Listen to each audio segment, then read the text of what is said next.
Welcome to the New Orleans Saints podcast, presented by Rouse's Markets. You'll hear from players, coaches, broadcasters, and writers that cover the NFL daily. The New Orleans Saints podcast starts right now. Here's your host, Erin Summers. Welcome into the New Orleans Saints podcast presented by Rouse's Markets. I'm Erin Summers, here laboring on Labor Day. Somebody's got to do it, right? Somebody else, however, who we are so excited to have on the team, Stan Verrett. I hear you were out golfing today, enjoying the day off. I was. It was 99 degrees here in Southern California, though, in the Santa Clarita area where I played today. So it was a warm one. Well, we are happy that you are joining us today, and we can talk a little bit about your new plans because you teased them to me when we talked in LA. And I think you're talking about a couple different things. But what do you now officially have on your plate aside from joining us here with the Saints? We're doing a podcast, me and Neil Everett, my former co-anchor from SportsCenter. We just enjoy hanging out, and since we left SportsCenter, everywhere we went, both of us, people were like, "You guys need a show. You guys need a show. You guys need a digital show." So finally, we said, "Okay, let's do it." So we teamed up with a former producer from SportsCenter, Jeff Anderson, who produced SportsCenter and First Take for 15 years. Oh wow! And since he left ESPN, he's been working in the podcast space. And so he kind of understands that whole world. And, he's excited about working with us. We're excited about working with him. We put a premiere episode up, just sort of a pilot to kind of explain to people what we've been doing since we left, how this idea came together. We shared some memories from our time together, basically creating the LA SportsCenter in terms of our participation in it. I mean, SportsCenter was always there, but we went there as the first SportsCenter that was not produced on a daily basis from Bristol. And so, we built that show from the ground up. And so here we are doing it again, but this time just independently. And aside from that, you are also joining us, a longtime Saints fan. Now you're a part of the team, getting to host our pregame shows every Sunday. What kind of opportunity is that for you, and why did you jump at it? Well, the NFL has always been my favorite thing because of the Saints. When we talked before, and I was on the podcast the last time, I remember telling you about how when I was a kid growing up in New Orleans, I mean, there was nothing more exciting to me than Sunday mornings when the Saints had a home game, because it was like, I can't even begin to explain. I couldn't sleep on Saturday night. I was so excited to get to the game. And so now, excuse me, I have that same excitement, except I get to channel it into what I do professionally, helping Saints fans get ready for the game with what we hope is going to be an informative and entertaining and engaging show that'll get everybody ready for kickoff and ready to enjoy game day. Yeah, you bring such a unique perspective being a lifelong fan, but then also with your experience and your talent. What are you hoping to bring every day to the coverage? Just to help fans understand any storylines that may be developing going into the game in terms of injuries or lineup adjustments or a closer look at the opponent. I mean, Scott Shanley from the Super Bowl team in 2009 is going to be joining me, and he's got a great mind for the game. And so I hope to set him up to give his thoughts on game planning and strategy. And then, we're going to have fun. We're going to be live from Caesars Superdome among the fans. And so, maybe some interaction there. I mean, the drill. And so it's going to be fun. I mean, I hope to capture the spirit of how, game day is just a part of the culture in New Orleans when the Saints are playing. It's a quiet day around the office. Obviously, people getting the day off for Labor Day, but the players, the coaching staff, they were all here.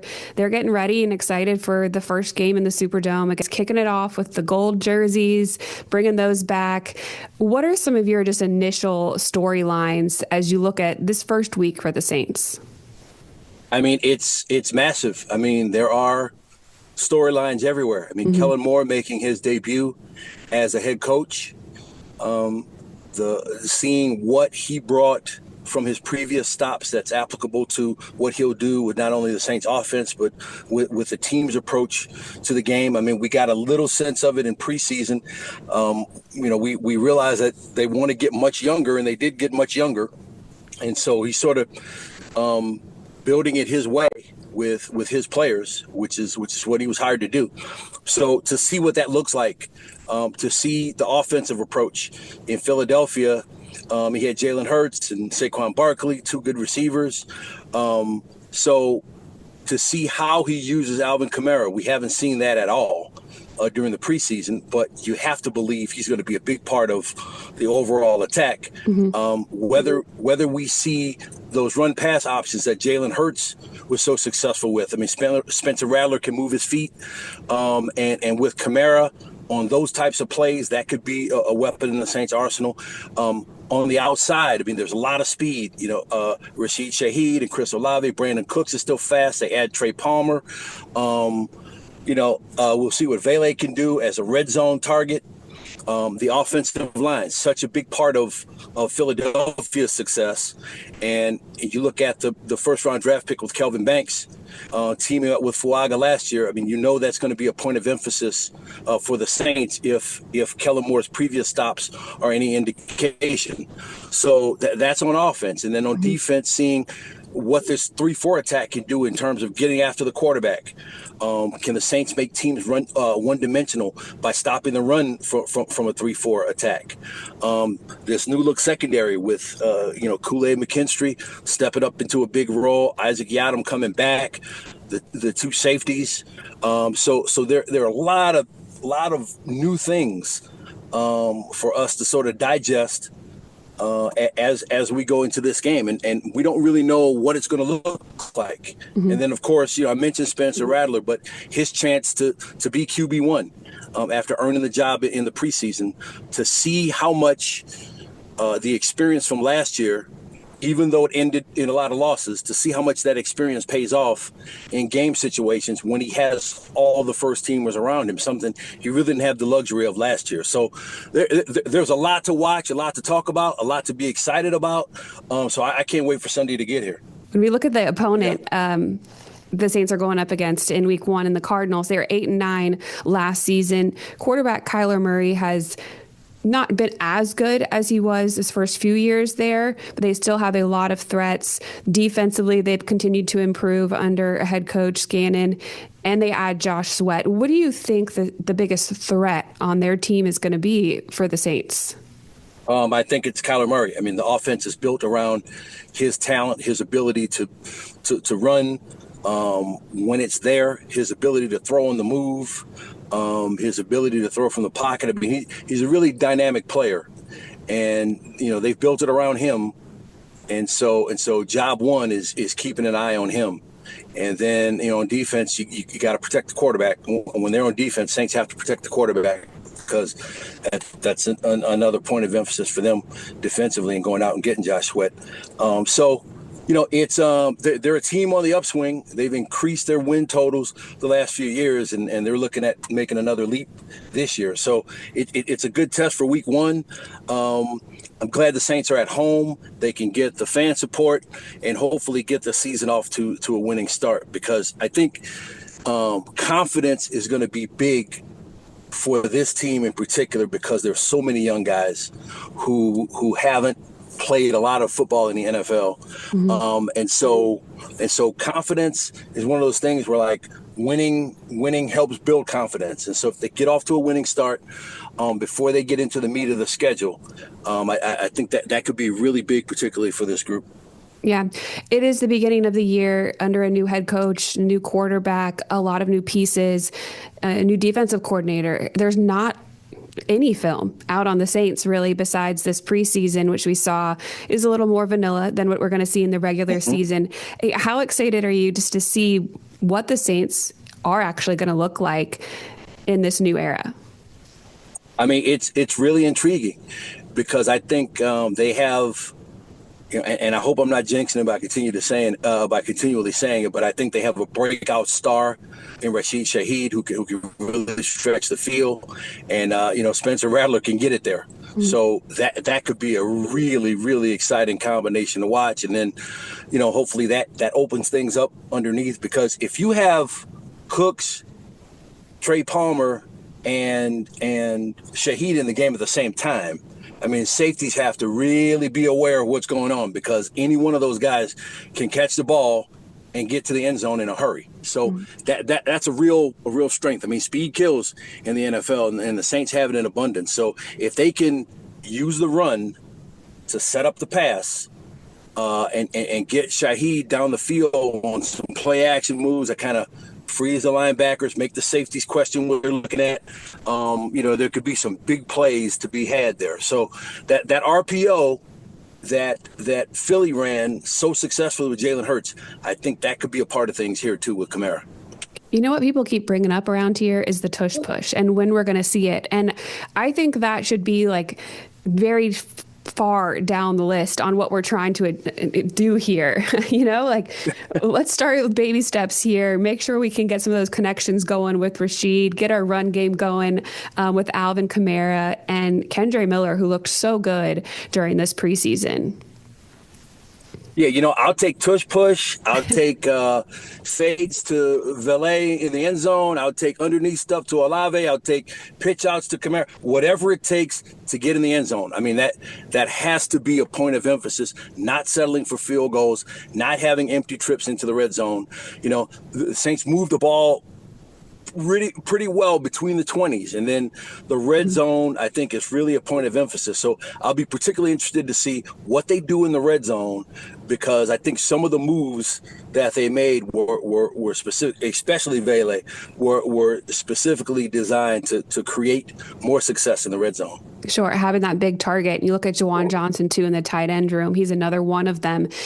Flipping to the defensive side, you alluded to it with Kyler Murray's ability to use his legs. This scheme under Brandon Staley is supposed to be able to limit that better than it has been in the past. And usually the Saints historically had been a really good run-stopping team. How concerned are you with how that's going to play out early against a quarterback that is mobile? Well, I think when you put an extra linebacker / edge rusher on the field, so you go with the 4 linebackers who are generally faster guys than you're going to see on the line, you give yourself a little bit more speed in theory. And then when you create this star position that Ugo Amadi was playing during the preseason, I mean, he was everywhere. Alontae Taylor is going to be in that position, and I think he's another player who could have a breakout season if he could stay healthy. I don't think the league knows how good a player he can be. But I think if he stays healthy, they're going to find out, because I think Brandon Staley recognized his football instincts immediately, and I think he's a great guy for that position, because he can do so many things. He's good in coverage. He can blitz. He'll come up and play run support. So he does a lot of things, and that's the perfect player for that position in this defense. So I would imagine that's going to play a role on Kyler Murray. Yeah. More so than being in coverage. I think he may be underneath in coverage, but also keeping one eye on Kyler Murray to be able to get there and make the tackle if he gets outside where he can be dangerous. Yeah. Well, we could definitely break down so many more things when it comes to the Saints this upcoming season and how excited we are to have you joining us. But that's why you got to tune into the show on Sunday, so you can get all the insight from you and Scott Shanley. I'm not going to hold you up anymore on a holiday. Wait, can I say one more thing? Yes, please. I just want to say thank you to JT Gray on behalf of Saints fans. I mean, the Saints released him today. He's been a standout on special teams for the last 5 years, and the reaction on social media was kind of shocking. But I'm kind of a glass half full kind of guy, and I always look at a situation like that when you put together a good roster. What it means is sometimes you have to let go of good players. So hopefully that's what's happening here. The Saints needed a roster spot in a different area, and apparently they feel confident that there's somebody who can be an impact player on special teams, and whether that's Isaiah Stallbird or Rajon Wright or Jonas Sanker. I mean, there's a lot of guys who look like they could fill that role on special teams. I hope that's the case. I trust that that's the case because I don't think they're in the business of letting good players go if they don't have a plan to replace them. So, but he was a good player for the Saints for the last half decade, and so I just wanted to shout him out. Yeah, no, I agree. I always enjoyed talking to him, getting his thoughts. He was so good on special teams, 3-time Pro Bowler, did a lot for us as a captain in the locker room as well. So great ad by you pointing that out as the Saints did waive JT Gray today. I thank you very much, Stan, for joining me, and can't wait to see you this Sunday. You got to hook me up with all of your spots, where you go, where is the tailgate at, all right, because I know you do this all the time. Absolutely. I mean, I can't keep me away from game day. No matter where I am, I'm coming. All right. Great to have you, and can't wait to see you this weekend. Always a pleasure talking to you, Erin. Thank you. Appreciate Stan jumping on the podcast, joining me today to talk about his new endeavor here with the Saints. Really excited to bring him on for pregame show coverage every single Sunday, an hour before kickoff. You can watch Stan and Scott on the New Orleans Saints app, on Twitter, on YouTube, wherever you get your digital Saints content. So make sure you don't miss any of those shows. They are going to be jam-packed with information for you. I mentioned it earlier in the pod. The Saints are wearing those game day golds on Sunday against the Arizona Cardinals. It is a new alternate uniform, completely gold. Haven't seen that since 2002. So it's going to be a fun way to start the season and to get you ready for those gold jerseys. The Saints are hosting a prize hour jersey drop presented by Caesars Sportsbook all week, Monday through Thursday. Missed it today on Monday, but you can get in on the action Tuesday, Wednesday, and Thursday, 12 o'clock for a 10-minute window. They're going to give away 10 autographed Cam Jordan gold jerseys. So make sure you tap into the website, 12 o'clock, Tuesday, Wednesday, and Thursday for those gold jersey drops. Stan mentioned how the Saints did terminate the contract of safety JT Gray. Kellen Moore spoke to the media this afternoon about the release. Roster-wise, we had some challenging things to navigate the last 24 hours. We released JT Gray, which was one of the hardest things so far in this year. And so that was a really challenging move. He's a really good special teams player. He's a really good player. He's done a lot of good things here. And it was a really, really challenging decision that we had to make. And then we did sign Keziah Izzard to practice squad. He came from Kansas City. He's defensive tackle. He did training camp with them. He did some awesome stuff in preseason. We evaluated him. And so, just as we continue to navigate some of the roster moves, there's obviously challenging things that come up. Shouldn't be too many, but there are just going to be some pieces that move around still at this point in the season. Coach Moore said, though, that we are completely turning the page to the Arizona Cardinals. That is a 12 o'clock game Sunday at the Caesars Superdome. Cards 8-9 last year, led by Kyler Murray. They have some big threats offensively. It's going to be a challenge for the Saints and one that they are all really excited about. We're excited to get into this thing. The guys were in today. We were able to get some really good field work in. They went weight room, went into some field work where it's really almost like a phase 2 day, like in the off-season programs. We were able to get a bunch of field work done, throwing individual drills, get into a little bit of a walkthrough, and put them in position to be ready to roll on Wednesday. The Saints are in regular season game week mode. So they were in the facility Monday, didn't have a practice, but they did have some meetings, were able to get treatments that they needed, walk through some things in preparation for the Cardinals. Tuesday will be another rehab off day. Wednesday, Thursday, Friday is when they will hit the practice field and get in a lot of their work, the installs, a game plan that they're implementing against the Cardinals this weekend. So stick with us right here on the New Orleans Saints podcast. I'll be with you every week, 3 times a week, Monday, Wednesday, and Friday throughout the Saints season. And special this season, our Wednesday podcasts usually feature a player. Those podcasts are going to be on video as well. You'll be able to watch them on NewOrleansSaints.com, YouTube, and the Gulf Coast Sports and Entertainment Network. So really excited this week. We are bringing you your starting quarterback, Spencer Rattler. I had an amazing sit down with him that you'll be able to see on Wednesday. So don't miss that one. And as always, subscribe, like, make sure you have this content every Monday, Wednesday, Friday, because things are really heating up now that we are officially in week 1. Thanks for listening. Thanks for listening to the New Orleans Saints podcast presented by Rouse's Markets. Join us 3 times per week on NewOrleansSaints.com, the Saints mobile app, or you can download the podcast on iTunes. We'll see you next time, right here on the New Orleans Saints podcast, presented by Rouse's Markets.